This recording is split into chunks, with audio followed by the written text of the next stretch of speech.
France প্রতিনিধি Ahmed Juned Farhan channel ইউরোপকে জানান, ফ্রান্সে মধ্যপ্রাচ্যের সাথে মিল রেখে শুক্রবার পবিত্র ঈদ উল ফিতর উদযাপন করেছেন।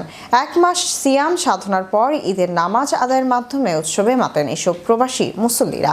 মধ্যপ্রাচ্যের সঙ্গে মিল রেখে রোজা রাখেন এবং ঈদ উল ফিতরের নামাজ শেষে বিশ্ব মুসলিম উম্মার শান্তি, সমৃদ্ধি এবং দেশের সার্বিক কল্যাণ কামনা করে দোয়া ও মোনাজাত করা হয়।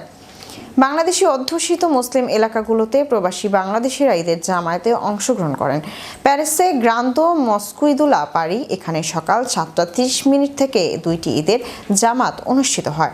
বাংলাদেশ কমিউনিটি মসজিদ ও ইসলামিক সেন্টার স্তা সকাল 7:30 থেকে 5টি ঈদের জামাত অনুষ্ঠিত হয়। ওভারভিলিয়ে জামে মসজিদ সকাল 7টা থেকে মোট 7টি ঈদের জামাত অনুষ্ঠিত হয়। মস্কুইদুলা বানিওলে 2টি ঈদের জামাত অনুষ্ঠিত হয় আর মেট্রোকুরন 2টি ঈদের জামাত অনুষ্ঠিত হয়।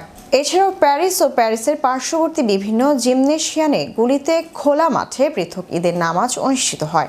ফ্রান্সে বসবাসরত বাংলাদেশি সহ বিভিন্ন দেশে মুসলিমরা একত্রে এই ঈদের নামাজ আদায় করেন।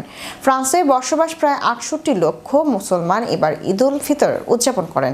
ফ্রান্সের প্যারিস, লিওন, মার্সাইল, তুলুজ শহর সহ অন্যান্য শহরগুলোতে ঈদের নামাজ জামায়াতে আদায় করেন প্রবাসী মুসলমানরা।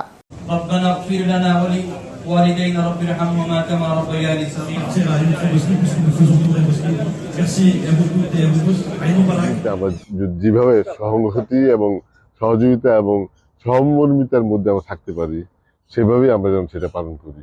আমরা বাংলাদেশি যে যেখানে আছি, জাতীয়তাবোধ আমাদের মধ্যে আরো শক্তিশালী হোক এবং বাংলাদেশে যে নতুন সরকার এসছেন তাদেরকেও আমরা সহযোগিতা করি বাংলাদেশের মানুষের স্বার্থে, বাংলাদেশের সার্বিক অর্থনৈতিক উন্নয়নের স্বার্থে। সবার জন্য আরেকবার ঈদ মোবারক।